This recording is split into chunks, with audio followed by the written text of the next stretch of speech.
Welcome back to the sweatshop, boys and girls. Today we have the Fiat Gucci box back on our hoist. So the reason why the Gucci box is back on our hoist today is because these wheel locks won't work with this wheel lock anymore. The wheel lock is completely rounded out. So what we're going to do is show you the process of how to remove the wheel lock on an aluminum wheel such as this, where the surface is past the actual wheel lock. That should be nice and fun.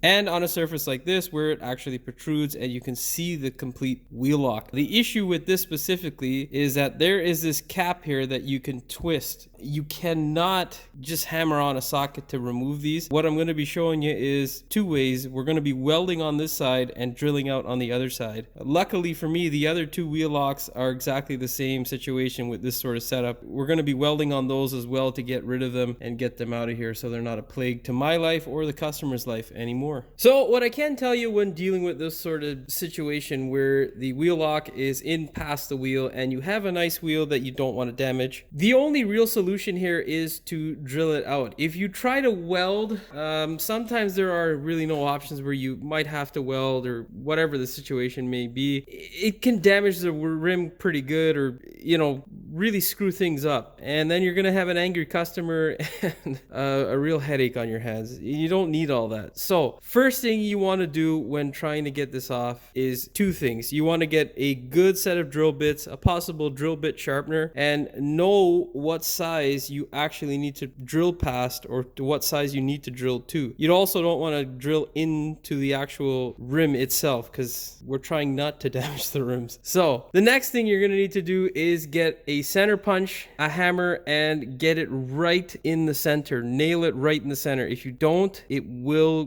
be a pain in the ass later on for you. So let's go get the tools that I just talked about. Get it in the center as best you can. Tap it lightly at first, just to make sure you've got it in the center, and then smash it hard as you can without smashing your hand, because that's never fun.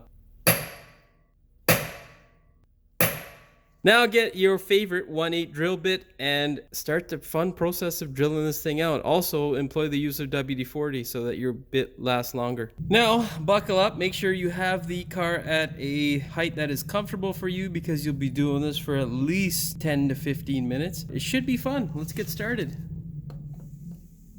Of course it'll be sped up for you guys. For me this is happening in actual time. At this point, just make sure you're semi-close to the center, and now you can give it a little bit of lube. Key thing here is not to go overly fast. You'll overheat the bit. Take your time with it, and yeah, just keep going. Just a little bit of lube will do.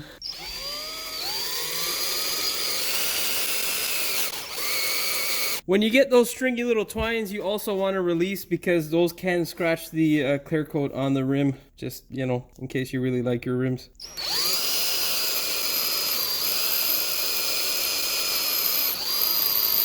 That high-pitched squeal usually indicates that you can give it a little bit of lubricant. Some cutting oil works really well as well.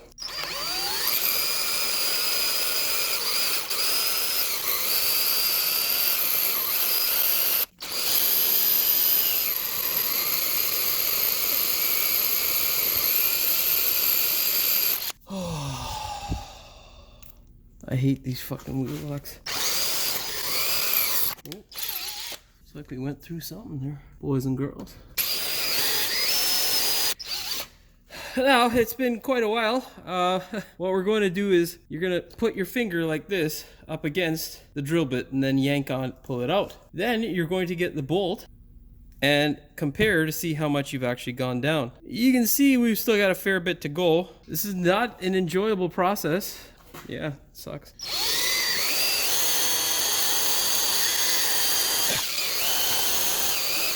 Okay, let's do the measurement again. That looks like a bit more. So we are almost to the neck of the bolt here. Now what we're going to do is we're going to go up drastically in size to something that's slightly bigger or just about the same size, and we're going to drill down about a 1/2 inch, and then we'll try a remover. If the remover doesn't work, we're going to drill out the rest of the way so that the bolt head no longer has any pressure on the studded portion, which means that the rim portion will be able to come off, freeing it from this stupid product. In case you are wondering, we have gone up to a 27/64 drill bit. What's going to be kind of challenging is when we get to this star-shaped pattern here, your bit, because it's going to be clearing all this away, is going to want to walk. So what you want to do is try to hold the drill as steady as possible and go slowly so that you're not all over the place and not hooking on stuff. But you don't want to go so slowly that you actually do hook on the little ends that will be left over.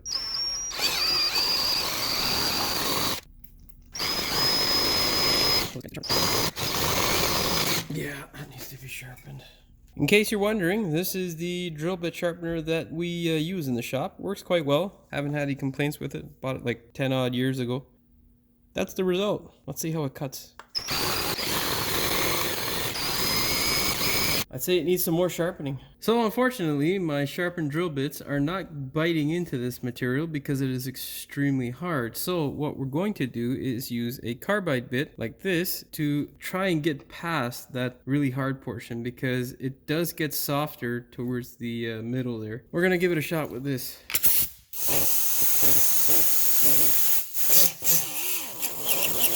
Again, not too much speed. You don't want to make the carbide bit nice and dull, because that would suck.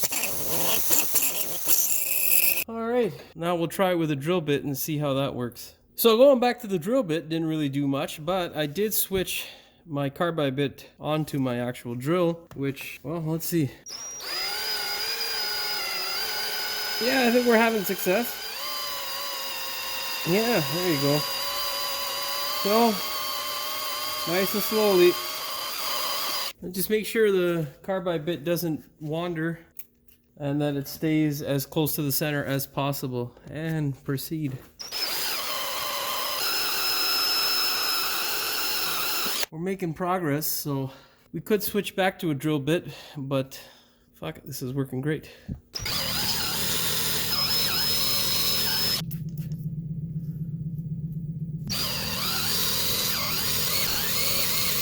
Oh, yeah, you just keep doing this for what seems like hours on end until you get to the center where it's deep enough so you can put in an insert. I should show you that because it's probably confusing the hell out of you right now.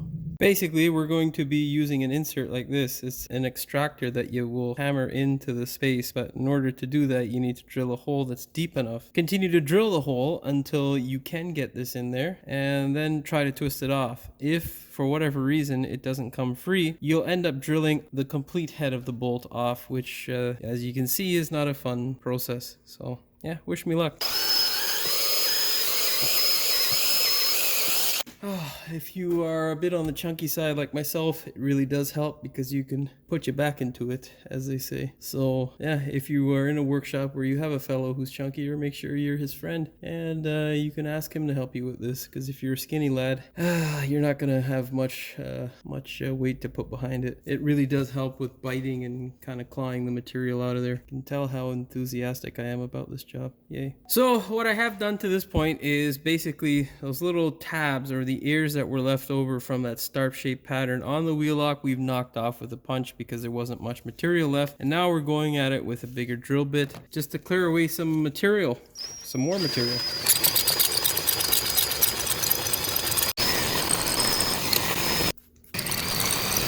I find that the alternating back and forth is helping just because you're making an uneven surface. And with the uneven surface, it's easier for whatever bit that you're using to bite into. So back to the carbide. Just keep going, my friends. Eventually it will work. It just can take forever. If you have a second drill, it would really help, so that way you don't have to consistently alternate. Plus, they get really hot because you're putting so much pressure, so holding this in can get quite toasty. Today, it is currently 31 degrees, so we don't need any more toast. We're changing out the bit for something that looks sort of more like an arrow or spear, and we're going to stick it into that pilot hole that we drilled and continue to do this wonderful thing. Again, my friends, lubrication, key to success here.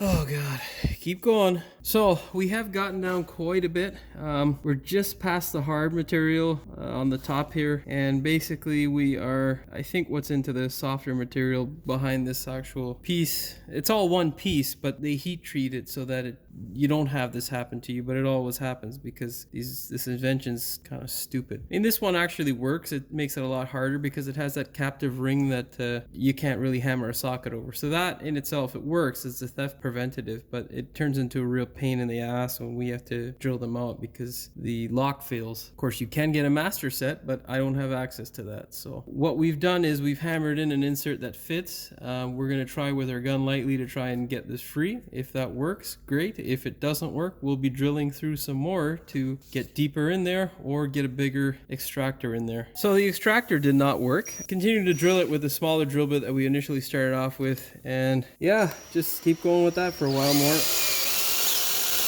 Now, double check to see that you have gone in deep enough, and then we're gonna go back to that spear type carbide bit.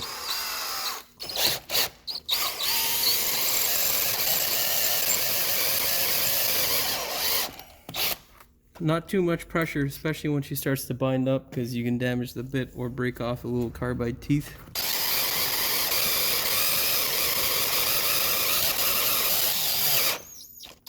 Don't try to power through it if it binds up completely. Back it off.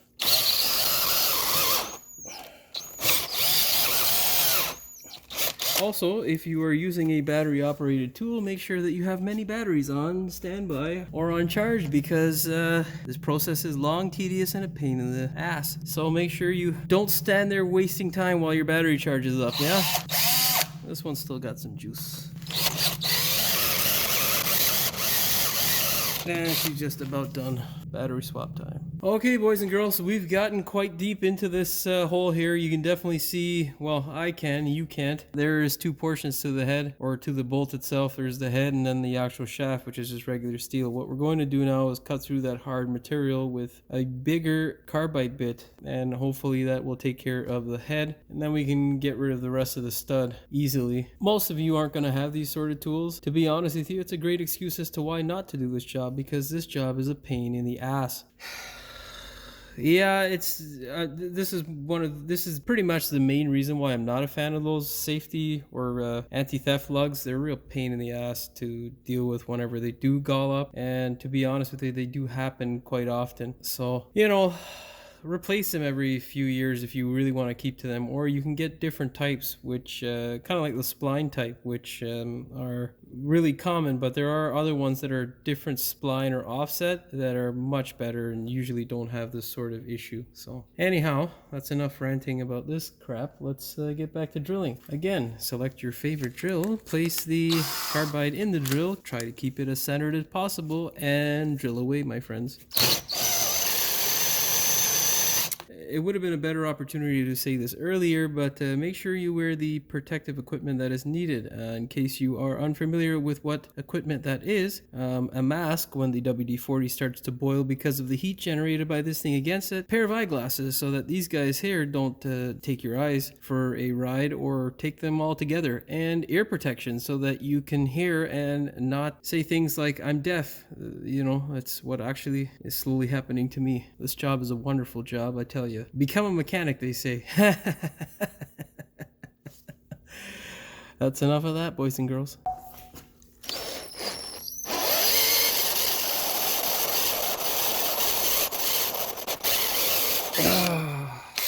All right, another battery.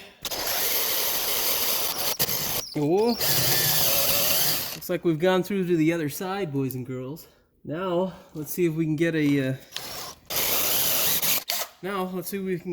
extractor and get the head off, or separate it at least.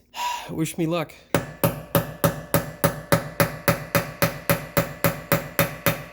It looks like we might be successful. Now, just remember, when trying to use an extractor, you do not want to give it full throttle. You just want to blip the throttle here and there. Remember that if the extractor breaks off in there, most times it's as hard or harder than the material you're trying to drill through currently. So don't make your life a living hell by breaking it. All right. Well, we have success. There we go. So for those of you who were doubting me about it being two pieces, told you so. This is the top piece. That's a real pain in the dingus end to get out. Unfortunately, the rest of that crap's still there. So let's get in with a bigger extractor and pull it out. Pull this stupid little collar off, and yeah, that should fit. Okay, use a hammer. Be sure not to hammer the rim or your finger. Get the appropriate socket and your air gun and give her a little bit.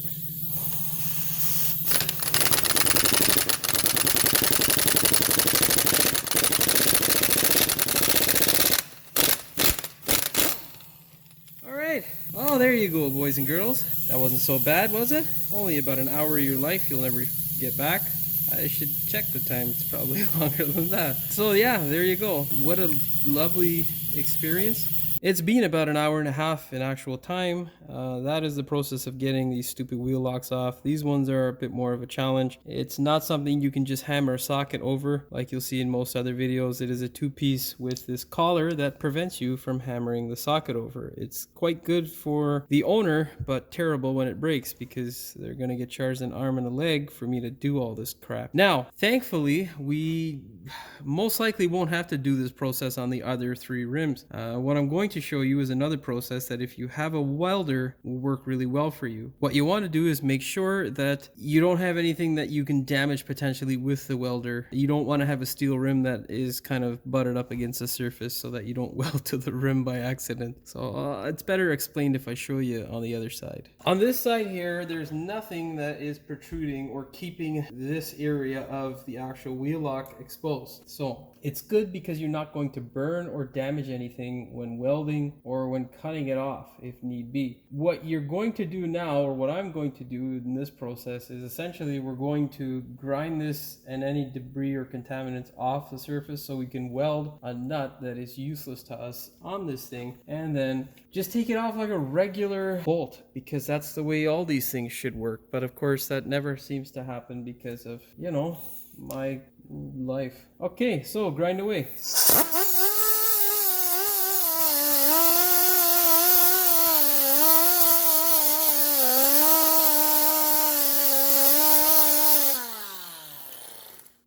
Obviously, just grind this, nothing else. And if you're like me and you have another two wheels to do that are much like this, do it to the other wheels. Once you've ground that down, make sure you grind down the nut that you selected to go ahead and weld to this thing so that you get a good, nice, clean weld. So what you want to do now is make sure that you have a good ground. You want to take your nut, get it as centered as possible, and then just tack it in place. Give it a nice strong tack. Okay, a nice strong tack would mean that the bolt that I just let go of would not come off. So, re-tack it. Like that, there you go, that's better. Now, be sure that you get a nice strong tack. And second thing is, I mean, if you're welding, you should know this. Don't look at the light, obviously. Wear the proper gloves. These are not the proper gloves. So you'll have to forgive me, internet. Get your welding helmet on and weld it up. Another pair of eyes is always a good thing, and a body with a fire extinguisher. I don't have, again, as you guys would know, any friends in the shop with me, so kind of shit out of luck here. So if you guys do see flames, you'll probably hear about me in the news. Don't be like Jimmy. Don't be heard about in the news. Okay, let's weld it up.